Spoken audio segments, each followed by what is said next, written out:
Assalamualaikum warahmatullahi wabarakatuh. Terima kasih sudah bergabung di channel ini. Saya Catursari Widiartin akan berbagi ilmu mengenai konsep dasar basis data. Seperti kita ketahui bahwa basis data adalah sebuah sistem yang terkomputerisasi di mana basis data saat ini sudah banyak sekali dikenal di masyarakat, baik mereka yang paham mengenai dunia IT maupun yang tidak. Selanjutnya, yang harus kita ketahui adalah sejak kapan sih sebenarnya basis data ini ada. Ternyata basis data ini mulai diperkenalkan pertama kali oleh seseorang yang bernama Charles Weisman pada tahun 1960. Charles Weisman saat itu mengenalkan sebuah desain basis data terintegrasi. Kemudian selanjutnya, tidak kalah pula sebuah perusahaan besar ya yang bernama IBM. Mereka membesut sebuah sistem yang mereka beri nama Integrated Management System. Nah, kedua hal inilah nanti selanjutnya yang menjadi cikal bakal dari basis data. Sehingga basis data saat ini sudah banyak kita nikmati.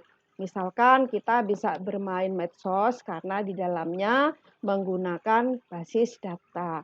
Kita bisa memakai aplikasi di perguruan tinggi misalkan karena juga di dalamnya ada basis datanya, di sekolah, di pemerintahan dan sebagainya ya.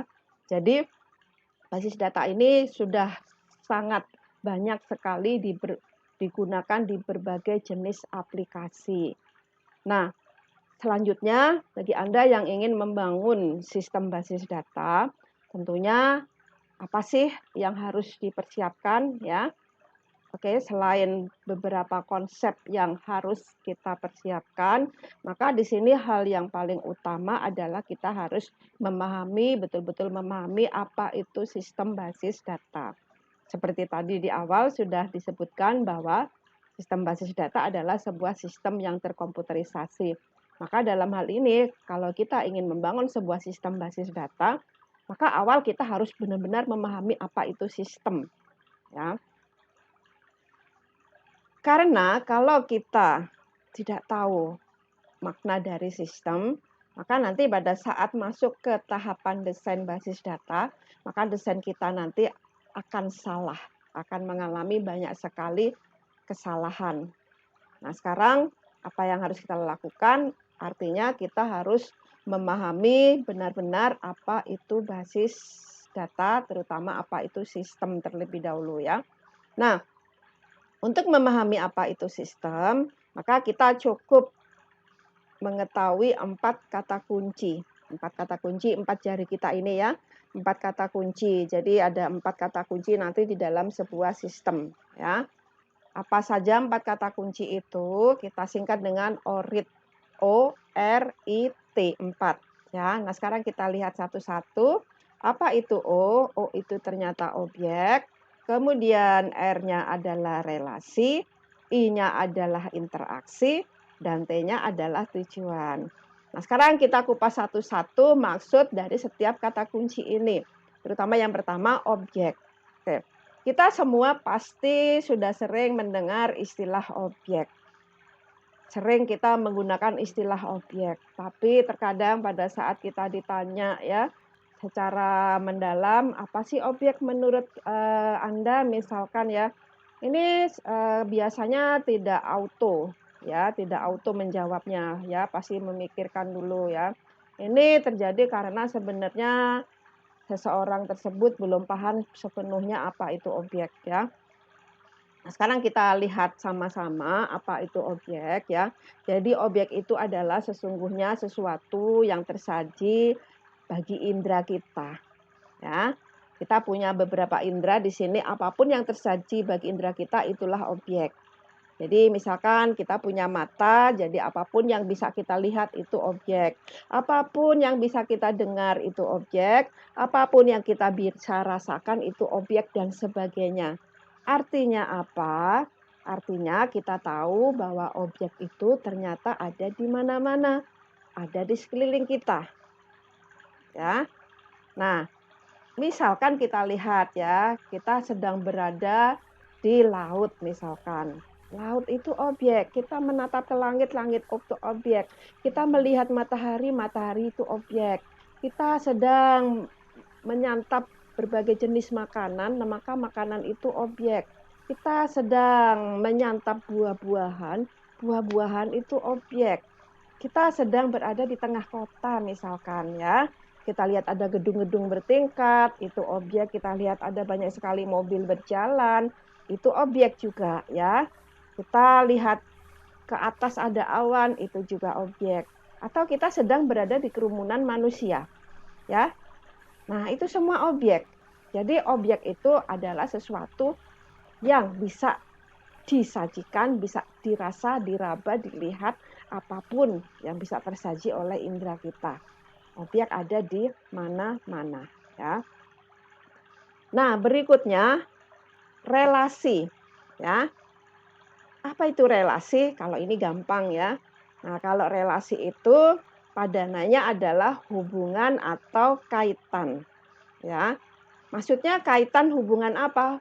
Dari objek itu sendiri nanti ya. Jadi kita lihat di sini contohnya misalkan ya, kita lihat di gambar ini. Nah, kita tahu ini gambar sebuah pembelajaran. Di sini misalkan ada yang mengajar, di sini ada yang mendengarkan.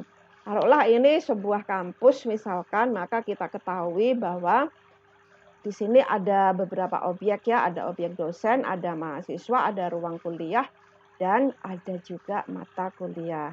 Maka di sini kita bisa menyebutkan bahwa dosen itu berelasi dengan mahasiswa. Dosen berelasi dengan mata kuliah. Mahasiswa berelasi dengan mata kuliah. Ruang kuliah berelasi dengan mata kuliah. Fakultas berelasi dengan program studi.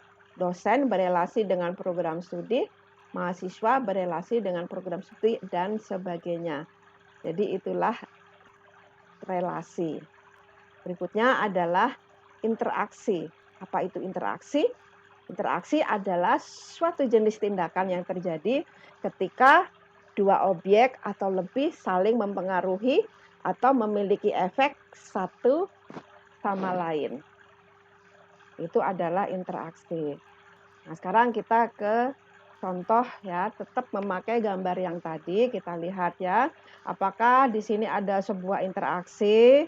Nah, ternyata kita bisa lihat ya. Jadi mahasiswa itu kita ketahui kalau sebelum melaksanakan pembelajaran, maka mereka harus melaksanakan proses memprogram rencana studi. Maka di sini ada interaksi antara mahasiswa dan mata kuliah ya. Nah, kemudian berikutnya mereka melakukan proses belajar mengajar. Maka di sini ada interaksi antara dosen, mata kuliah, dan mahasiswa.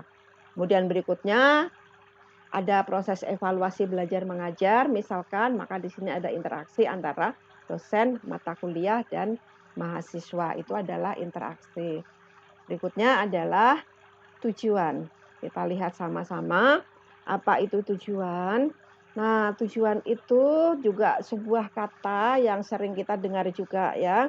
Tapi terkadang banyak sekali masih keliru dalam mendeskripsikan sebuah tujuan. Ya. Jadi mungkin kurang memahami atau bagaimana ya. Nah, di sini kita lihat ya. Apa sih tujuan itu sebenarnya? Jadi tujuan itu adalah hal atau target yang ingin kita capai atau yang ingin dihasilkan. Dan perhatikan harus bersifat kuantitatif. Jadi kalau kualitatif itu bukan tujuan namanya ya. Jadi lebih cocok disebut sebagai manfaat. Nah, karena bersifat kuantitatif, maka tujuan ini nanti bisa diamati dan bisa diukur. Itu maksud dari tujuan ya.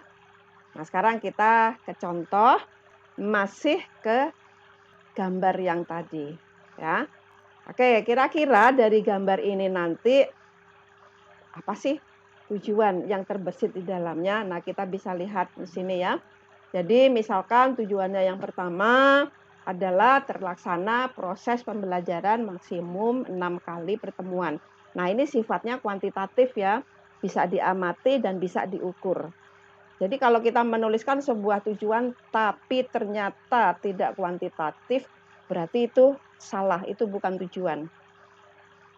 Kemudian yang kedua adalah materi pembelajaran tersampaikan berdasarkan RPS mata kuliah. Kemudian contoh yang ketiga, terlaksana proses evaluasi pembelajaran berdasarkan tugas, UTS, dan UAS misalkan ya. Kemudian contoh berikutnya adalah misalkan mahasiswa memperoleh hasil studi dan sebagainya. Ini beberapa contoh dari tujuan.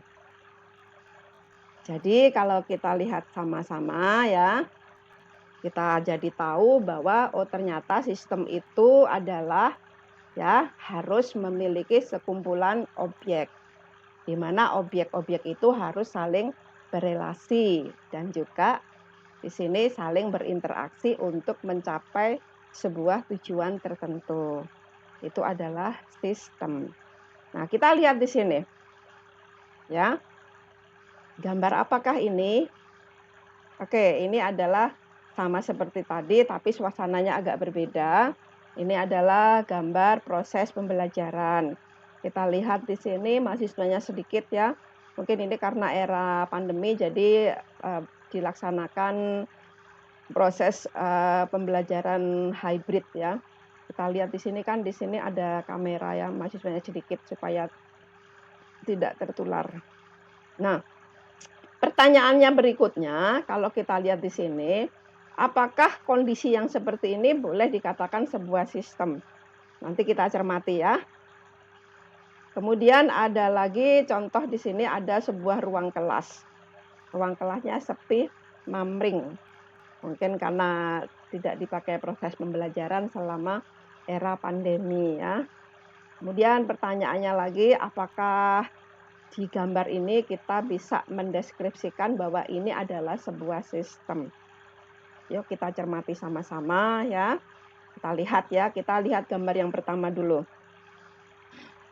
Oke, untuk mengetahui apakah di gambar ini boleh dikategorikan sebagai sebuah sistem, maka apa yang harus kita lakukan? Kita harus menyelidiki 4 kata kunci tadi. Ya. ORID tadi ya. Nah, kalau ternyata di gambar ini tidak dijumpai 4 kata kunci tadi, berarti kita tidak boleh menyatakan bahwa ini adalah sebuah sistem. Yuk, kita lihat sama-sama. Nah, kunci yang pertama tadi objek ya. Kayak komponen yang pertama objek. Apakah ada objek di dalam sini atau di gambar ini? Kita lihat ya.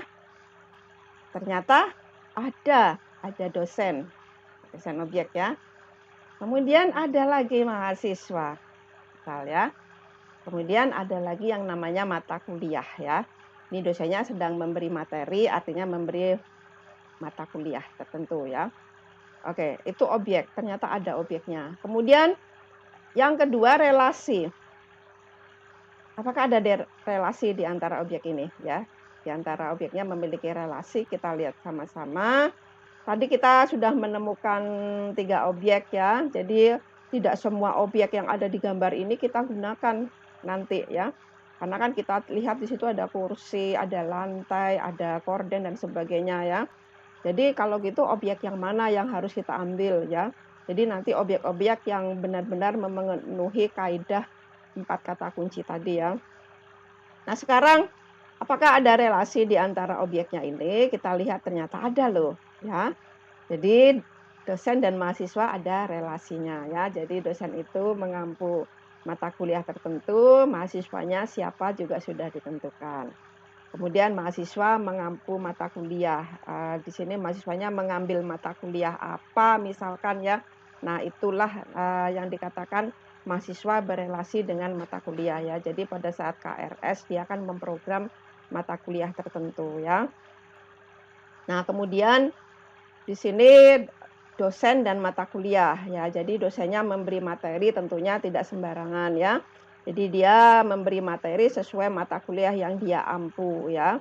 Jadi dia mengajar apa, itulah materi yang sedang diajarkan. Artinya di sini terdapat unsur komponen yang kedua. Nah, sekarang interaksi. Apakah ada interaksi di dalam sini? Kita cek sama-sama ya. Ternyata iya, ini sedang melakukan proses pembelajaran. Ya. Nah, yang namanya proses pembelajaran, kita tahu dong pasti terjadi interaksi di dalamnya. Dosen sedang memberi materi, bla bla bla, seperti saya sekarang ini ya, memberi materi dan mahasiswanya mendengarkan. Bahkan terkadang mahasiswanya mungkin bertanya, saya perlu penjelasan ini itu dan sebagainya. Jadi ada interaksi ya. Nah, kemudian berikutnya kita lihat apakah ada tujuan di dalam sini ya. Nah, kita selidiki sama-sama, misalkan ternyata iya ada ya. Jadi proses pembelajarannya kan nggak sembarangan ya. Nah, mungkin ditentukan ya, ditentukan harus 16 kali pertemuan maksimum. Nah, jadi tujuannya misalkan satu dari tujuan yang ingin dicapai, terlaksananya proses pembelajaran maksimum 16 kali pertemuan. Nah, dari situ kita tahu bahwa ternyata 4 unsur itu dipenuhi syarat-syaratnya oleh kondisi di gambar ini ya. Maka bisa kita katakan bahwa ini adalah gambar sistem pembelajaran dan inilah contoh dari sebuah sistem. Oke, paham ya? Nah, berikutnya gambar yang kedua tadi ya. Kita tahu gambar kedua ini adalah ruang kelas ya. Kita selidiki sama-sama apakah di dalam gambar ini memiliki objek. Oh ya, tentu banyak sekali objek di sini ya. Kemudian untuk yang kedua, apakah ada objek yang saling berelasi? Mungkin ada ya. Jadi mungkin ada. Tapi pada saat kita lihat apakah ada interaksi, nggak nampak ya interaksi ya. Kemudian untuk tujuannya juga agak kurang jelas juga ya, nggak nampak juga. Maka untuk gambar ini adalah contoh ya yang bukan sistem. Oke ya. Nah, sekarang langsung kita masuk ke sistem basis data sendiri ya. Karena tadi yang kita bahas kan real system ya, sistem yang nyata. Nah, sekarang kaitannya dengan sistem basis data seperti apa yang sudah kita jelaskan tadi ya. Kita lihat sama-sama bahwa sistem basis data itu sebuah computerized system ya. Oke.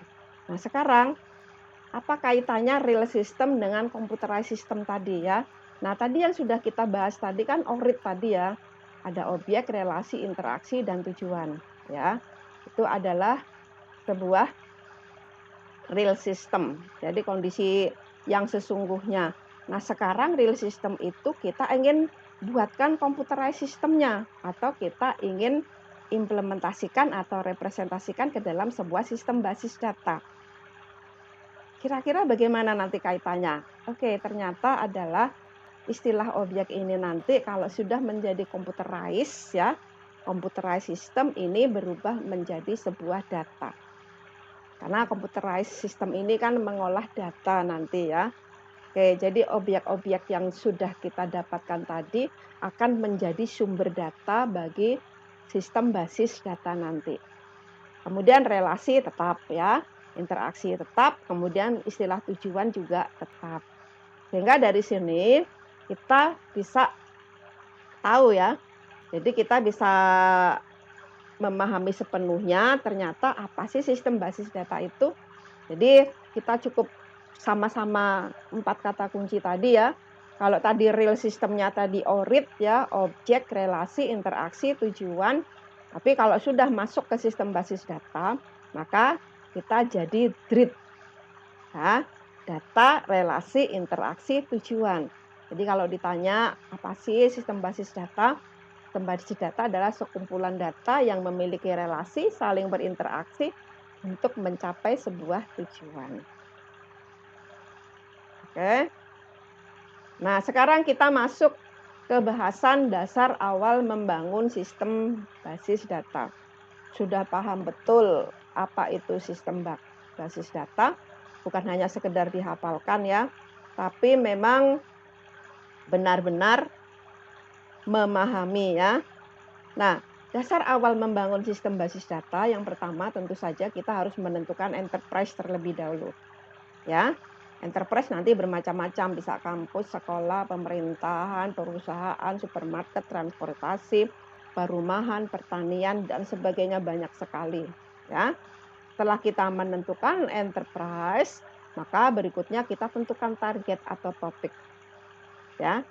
Kita tentukan sebuah target atau topik. Misalkan di sini kalau kita memilih, enterprise-nya kampus, nanti kita bisa menentukan sebuah topik. Contoh misalkan kita ambil sistem di situ, sistem pendaftaran mahasiswa, sistem pembayaran SPP, sistem perkuliahan, dan sebagainya masih banyak lagi ya. Atau misalkan kita memilih enterprise-nya adalah sebuah supermarket, ya. Sebuah supermarket di sini, maka di sini kita bisa ambil topik apa di situ ya. Ternyata kita bisa ambil sistem misalkan sistem penjualan dan pembelian, kita bisa ambil sistem inventory dan sebagainya. Nah, kalau sudah kita tentukan targetnya, maka berikutnya apa yang harus kita lakukan? Maka tentu saja kita harus menyelidiki 4 komponen tadi. Nah, ternyata betul sekali ya, kalau kita ingin membangun basis data, kita memang harus benar-benar memahami dulu mengenai pemahaman sistem itu sendiri, ya. Maka kita harus selidiki 4 komponen sistem tadi. Jadi di enterprise itu, objeknya apa saja, kita cari tahu, kita explore sistem istilahnya ya. Kita temukan objeknya, kita cari tahu objek yang saling berelasinya yang mana saja, interaksi yang terjadi di dalamnya apa saja, kemudian tujuan, ya, itu pun harus kita tentukan. Kalau semuanya ini sudah, baru kita lakukan desain database pada level konsep, ya.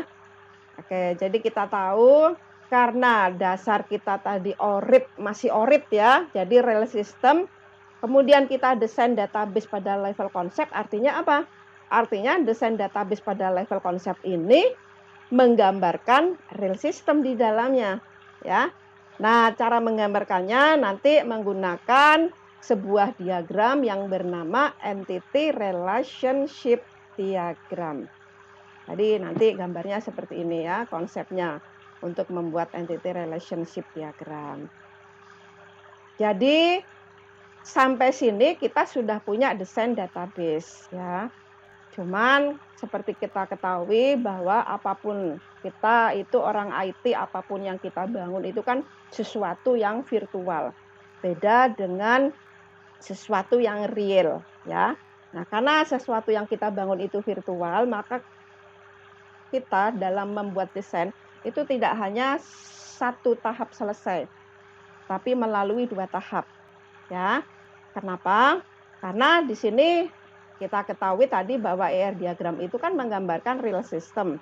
Sedangkan yang kita ingin bangun adalah sebuah sistem yang terkomputerisasi. Maka selanjutnya desain database kita pada level konsep ini harus kita transformasikan dulu. Ya. Kita transformasikan dulu ya ke bentuk ya, ke level fisik. Ya, jadi kita harus melakukan transformasi level konsep ke level fisik. Nanti hasilnya kita gambarkan dengan menggunakan entity relationship schema. Jadi nanti gambarnya seperti ini ya. Ini namanya entity relationship schema. Nah, kalau kita sudah memiliki ER schema atau entity relationship schema, artinya kita sudah siap membuat bangunan basis data tersebut. Kenapa? Karena ER skema inilah nanti yang jadi pedoman kita untuk membuat bangunan basis datanya. Itu ya. Cuman sebelum kita siap-siap untuk membangun basis data, kita harus menentukan dulu database engine yang ingin kita gunakan. Sekarang ini ada banyak sekali database engine ya yang disediakan oleh para vendor ya. Nah, misalkan kita lihat di sini ada Microsoft Access, ada MySQL yang include dalam XM, ada MySQL Server yang satu vendor dengan Oracle, kemudian ada SQL Server, kemudian ada juga Oracle. Nah, kalau Anda kuliah di program studi informatika Universitas Wijaya Kusuma Surabaya, ya, Anda diharuskan bisa menguasai tidak hanya satu jenis database engine, tapi lebih dari satu, ya. Jadi Anda nanti harus bisa SQL Server harus bisa, Oracle harus bisa, MySQL harus bisa, itu minimal. Jadi nanti di perkuliahan akan diajari ini semua, ya. Yang dilengkapi juga ada praktikumnya nanti ya. Berikutnya, setelah kita sudah siap dengan database engine kita, maka kita sudah siap untuk membangun sistem database-nya. Oke. Kemudian tidak lupa juga kita harus membuat script SQL untuk setiap tujuan yang sudah didefinisikan dari hasil explore sistem kita dari 4 ORID tadi. Ya. Nah, kemudian kalau sudah siap, kita isi data value ya. Kita isi data value sesuai kebutuhan ya, data value 1 minggu, 1 bulan, 1 tahun. Nanti itu kan akan terisi terus ya. Nah, sehingga nanti database kita ini siap digunakan oleh klien kita misalkan untuk melakukan manipulasi data. Jadi manipulasi data di sini artinya kita nanti bisa update data, bisa insert, bisa delete ya, bisa edit dan sebagainya. Jadi sudah siap kita persembahkan kepada klien kita sistem basis data yang kita gunakan. Ya, terima kasih sudah. Oke, terima kasih semuanya ya yang sudah bergabung di channel ini tadi ya, sudah menyimak apa yang sudah saya sampaikan. Tentu saja banyak sekali hal-hal yang mungkin ada salah kata, belibet kata mungkin tadi dalam hal saya menjelaskan di channel ini ya. Karena seperti kita ketahui bahwa sebagai manusia tentu kita banyak kekurangan ya. Oke, maka pesan saya adalah tuntutlah ilmu untuk kita semua ya. Kita harus belajar serius ya. Kenapa? Karena orang-orang yang diberi ilmu pasti derajatnya akan Allah naikkan ya. Jadi memang orang yang berilmu itu pasti akan lebih daripada orang yang tidak berilmu ya. Kemudian akhir kata, mohon maaf jika banyak salah kata dari saya karena ilmu yang saya miliki tentu saja sangat sedikit ya. Hanya Allah yang menguasai, yang maha besar ilmunya ya. Karena seperti kita ketahui ya, ilmu Allah itu sangat luar biasa. Seumpama misalkan lautan itu dijadikan tinta untuk menulis kalimat-kalimat Allah, tentu tinta itu, lautan itu akan habis. Bahkan kalau mau didatangkan lagi lautan seluas seperti awal, tetap juga belum bisa untuk digunakan menulis kalimat-kalimat Allah ya. Surat Al-Kahfi ayat 109. Terima kasih. Akhir kata, semoga apa yang saya sampaikan, sedikit yang saya sampaikan ini bisa bermanfaat. Wassalamualaikum warahmatullahi wabarakatuh.